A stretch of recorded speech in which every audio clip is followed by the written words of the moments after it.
Okay, so I'm here at SmogCon 2015, and I'm here with Jon Webb. How you doing? I'm not bad, thank you. How are you? Tired. Very tired. It's a bit of a mad setup last night, but I think I got 4 hours sleep, so that's not bad for a first night of a con. I was going to say that's not too bad. Yeah. It's not too bad. And then I hear there was a lot of frenetic stuff going on this morning. Lots of things sold out. So obviously, I don't know. What do you want to do? Like a background to the con, because obviously this is quite a transformative year for us. It's our 4th year, and this is the first year where we've become an official privateer press event.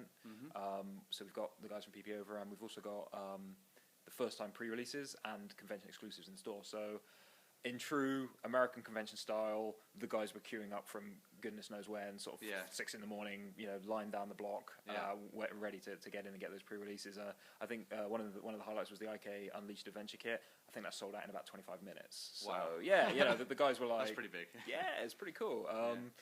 So a little bit hectic this morning, but we're starting to get into the kind of the flow of things now. The events are kicked off, everything's bedding down. We've had a couple of panels. So hopefully it's going to be easier sailing from here on out. Keep you keen. So how many years have you been doing? So this is year 4. It's the 4th year. It's our 4th year and our 3rd venue. So year 1 we started down in Firestorm Games down in Cardiff with 80 people, and we stayed there for year 2, grew to 100, and then last year we kind of had this breakout where we'd expanded so much that unfortunately we had to leave. It's a real shame. Big fan of Rob and the Firestorm store. It's a great place, but he just couldn't fit us in at the time. So we broke out to Guildford, and that was huge. And it was the thing with this event really is the genesis has always been on that American convention model. I mean, I've been to 2 Gen Cons and a lock and load, and it was always that kind of, I'd like to do the same in the UK. We're not the first UK convention, but that real kind of the privateer press. Getting a flavour for everything they do, and having the casual play, having the competitions, having the panels, all that kind of building up. And so we needed more space. So we went to the Mandalay and ended up filling that up, and we had to then break out to a second hotel, and that wasn't great because there was that kind of divide between the 2 sections, which wasn't brilliant. So this year we found something even bigger. We're now in Heathrow, Radisson Blu in Heathrow, and we're still not big enough. So that's going to be interesting for the future because I need more space, so because I got big plans. But it's really cool. Part of the thing as well is I wanted to put on quite a classy show. Like, it's kind of one of the sort of things with SmogCon is we wanted to be a little bit different. So both last year and this year we're in 4-star hotels, which I think takes people by surprise. I mean, you walk in this place, it's this kind of crazy Art Deco, strange environment, and it just gives a different feel to a convention. I think it's a good environment to play a war game in, I think. I think so. I mean, certainly the venue itself, I don't think they knew what hit them. They weren't as ready as they thought they were for what I was asking. So some interesting conversations last night, but we sorted it all out, and it's it's very new for them to have so much table, so much going on, and there's obviously quite a lot of parts. I spend a lot of time trying to build a schedule that's as easy as possible and as kind of as pleasing to as many people as possible. I mean, it's something that's come up multiple times, both with SmogCon, with conventions everywhere. You can't please all the people. It's just impossible. But we try and do as much as possible for people, and I think it's that thing. I'd hope people are starting to come with the kind of an openness. So yes, we have competitive events, and yes, they are key. They're integral. But there's more to this convention, and one of the reasons I really was from day one pushing to be a partnership with PP was to get the P3 competition, the staff panels, the pre-releases, the convention exclusive models, because it just is different, and so it gives me a unique selling point, and it gives the players something totally new. And that's not knocking any other event, because the whole point is I like every event to be its own entity. So there's the UK is full of amazing War Machine events, and each one has its own kind of USP, its own feature that makes it what it is. And so for SmogCon it was always about, we want to provide a convention. It's SmogCon, it's not Smog Steamroller. So it's always been about that kind of come to the con, play a competitive event, sure, but there's so much else going on that you're almost going to miss out. People saying, "Oh, I'm in an event. What about the store? What about the panels?" And I'm like, well, dude, you can't do it all. You've made those choices. You have to, and we'll try and build on it and grow, but there's no physical way you can cover everything, Yeah. in this event. And it's the same when I've been out to Lock and Load, Gen Con. Gen Con, you'll never see it all. It's huge. So you have to pick the bits that are relevant to you. And I'm trying to make sure there's a bit that's relevant to as many people as possible. Yeah. So, the comp guys have got their space, and it is the biggest space. And, we're going to try and double it next year, fingers crossed, so that there's even more. Because I know that's important to people, and it's important to me. It is the kind of the central kind of the what's the tent pole, the central tent pole. And everything sort of builds around that. So as you say, there's a lot going on. What kind of things can people expect? Because obviously, as you say, this is a competitive event. Yep. So we have a series of competitive events, and what we're trying to cover as well is multiple different privateer formats. One of the real strengths of Privateer Press is you can play their game in a number of different ways. Yeah. So we've got a series of qualifiers that all then build into a Masters on Sunday. So the Masters format is a set format. Everything that feeds into it this year is there'll be some steamrollers. There's hardcore.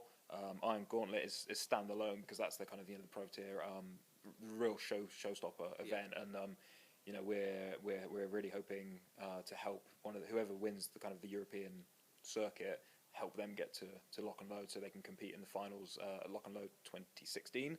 So that's on the cards. But then we've also got some of the slightly wackier formats. So we've got a spell draft, which is a really cool. You actually draft, as if it was doing a magic draft, you draft your spell cards for your Warcaster / Warlock. Yeah. And then, Midnight Madness for the guys that just don't want to sleep. They run literally through the night till like 8 in the morning. I did see that the schedule allowed a large block of time in the morning. People would just keep playing games. Yeah, well, absolutely. So, comp-wise, we've got a huge amount. I think there's roughly 6 key sort of core events that feed into Masters, but then there's also 2 or 3 smaller scheduled non-qualifier events for the slightly more unusual things, and that's something I'm going to develop again. I've already got some plans for 2016 to tweak that even further and really start to open that out. And one of the really interesting things this year with Privateer's organised play is they've really started to even more distinguish between this is Steamroller, this is Iron Gauntlet, this is Masters, and I'm going to use that as part of that's going to inform the decisions I make for next year. Because it makes sense. And one of the real issues now is where we've grown in scale. Year 1 we were 80 people, year 4 we're 400. It's getting harder and harder to do it the old way, and events are going longer and longer, and it's some guys want to play 6 games in a day. I think that would probably kill me. So we're going to have to revisit the way we actually schedule things, and keep an eye out to see what happens next. So that's the kind of the core comp side. And then what we've also done is introduced the casual play. And at first there was some real hesitance about it. People were like unsure because it was such an unusual, why would I go to an event to just play pickup games? But each year we've kind of helped people understand it, and we've shown them the real value of it. And this year we're in our Iron Arena. So last year we had prizes, and it was we call it the Smog Pit, but it was just the Iron Arena, really. Yeah. This year we're an official Iron Arena. We've got all the Iron Arena prizes, and that lets people who maybe aren't as keen on the comp, or maybe they've played in the comp and they just want a bit of downtime, but they still want to keep playing. And it also lets people kind of mingle and break out of their friendship groups and meet new people, play some games, and then you get some cool prizes for it. So we've got some beautiful concept art, beautiful posters, and that's it's brilliant. It encourages you to go through that. And again, that runs 24 hours. That doesn't stop. So there will be mad people at 4 in the morning, hammering the casual play, and fair play to them. They've never left their table, and they're just calling for the next challenge. That's it. Like literally, they've got a line of poor victims lined up to kind of come through. So that's kind of been the core of the con from day one. And this year we've really started to cement that. But as I say, there's plans to tweak it even further.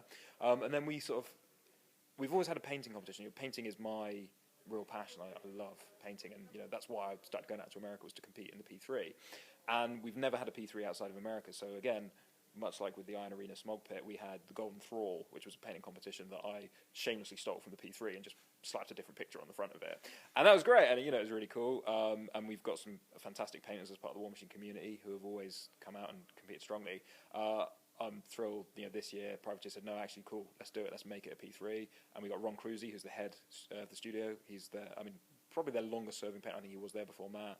And he, the buck stops with Ron if he's not happy. Right. Models go back to the paint table to Yeah. be fixed, and so he's come over to help judge it, and that's going to be fantastic. So it's a money prize as well, which is quite unusual for painting. You know, there's a lot of painting competitions dotted here and there, but outside of America, they tend to be for prestige rather than cash. And you know, I'm not saying it should be about money, but it's again, it's a little bit of a kind of a cool thing where not only is this, you know, super prestigious, there are 3 P3 competitions now. There's Gen Con, Lock and Load, and SmogCon. Yeah. So that's already amazing. And you know, we've actually got the full, because the Gen Con model, they have 6 categories. Lock and Load, they have 3. Okay. We've got the full 6 categories. Oh, wow. So there's a real breadth of opportunity for painters. Yeah. I'm looking forward to Sundays, kind of my happy day, where I sit and I look at everyone's models and get You to just look judge through them. everything and say, And go, oh, this is amazing! wonderful, Yeah, yeah. I you know, envious of all these great guys. Yeah. And you know, we got a few names have come out of the woodwork to come and paint. And so I'm, you know, that to me, that was when I was like, yeah, I've made it. You know, that was the real for personally, for my enjoyment. That was like, wow. And then we've also, again, something I'm really keen on is the staff panels. Bringing the Privateer Press guys over. We've got Ed Burrell, Will Schick, Ron Cruzy, and Doug Seacat. So a really good, you know, mix of the guys' different roles within Privateer Press, different experiences, different kind of knowledge bases, and they're giving a series of lectures. You know, I just sat in on the IK Unleashed, where they were taking you through the new role play. It was very good. I got to sit on that as well. You sort of jumped in, and it's great. You know, I mean, warp wolves eating sheep, how to train your dire troll, just all this. You know, how to build. I think they were talking about building a silencer out of the innards of slain of enemies. You know, it's crazy. It's this crazy world, Yeah. and that's, you know, that's really cool. You get to see some artwork. You get to hear from Doug, you know, the guy who writes the IK world.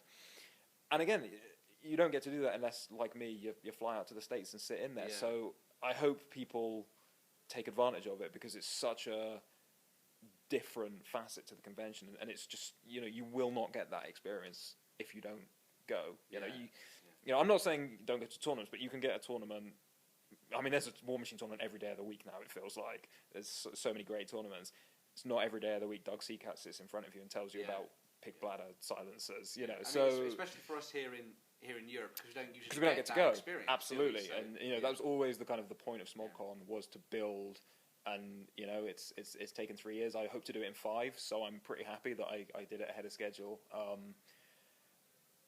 To bring that over, because not everyone can get out there, and again, also it's reinforced that European, like you say, it's, you know, SmogCon. Even year 1, we had a European presence, but year 4, it's I don't even know how many countries are here. It's loads, you know, all of, and you know, as far as we've got guys from America, we've got a guy from Australia he comes out every year. So you know, we're really getting that. He's a madman. He's a great guy, but yeah, it's incredible to fly all this way.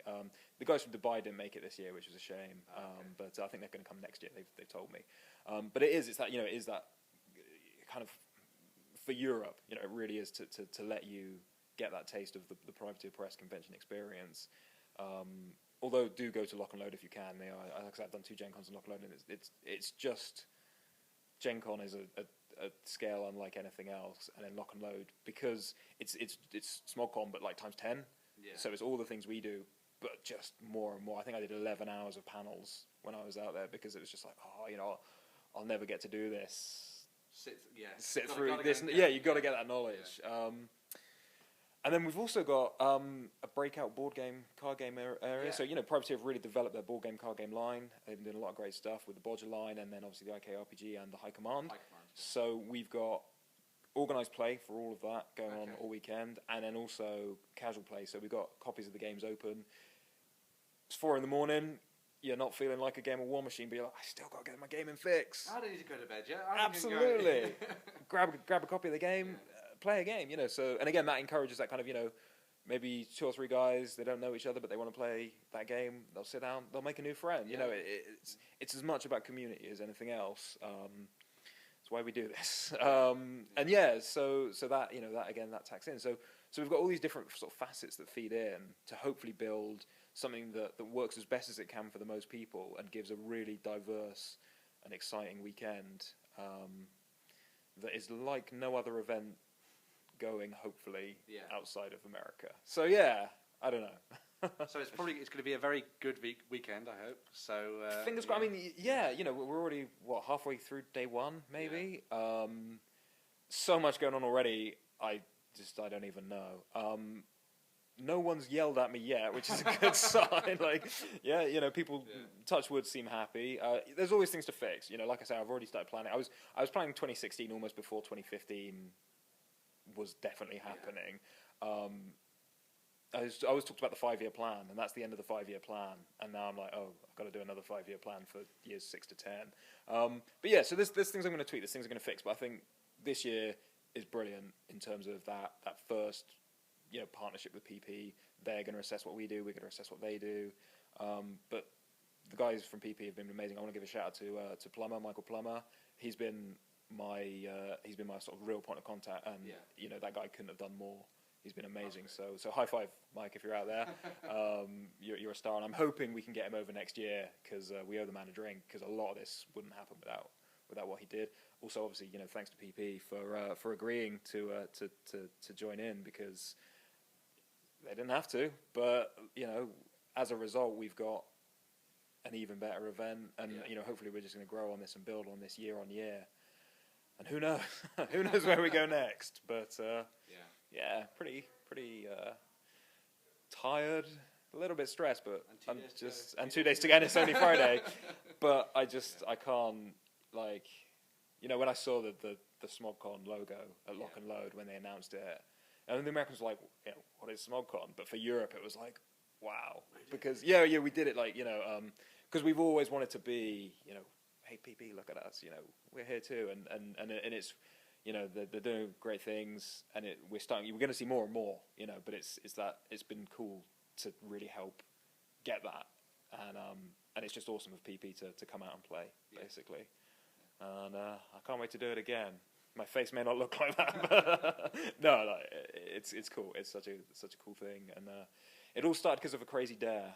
And this is what happens if someone tells me to do something, and I think that's an idiot idea. Sure, why not? So well, there you go then. If you want to make an event, make a crazy dare. Just email smogcon@gmail, and I dread to think. Don't email me, please. But no, it was one of those. I thought it'll never work, and then the more I thought about it, I was like, oh, well, yeah, maybe. And people have been involved. It's I am SmogCon, but there's lots of guys, obviously we've got the press gang coming out volunteering.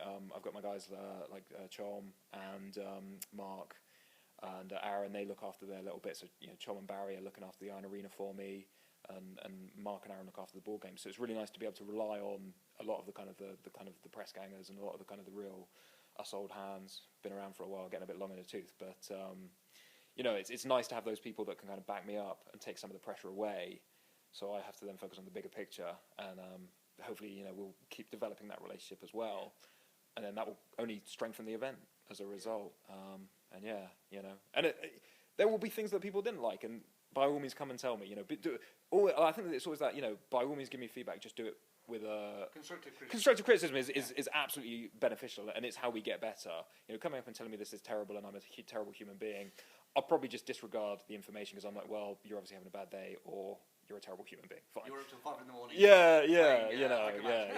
Absolutely.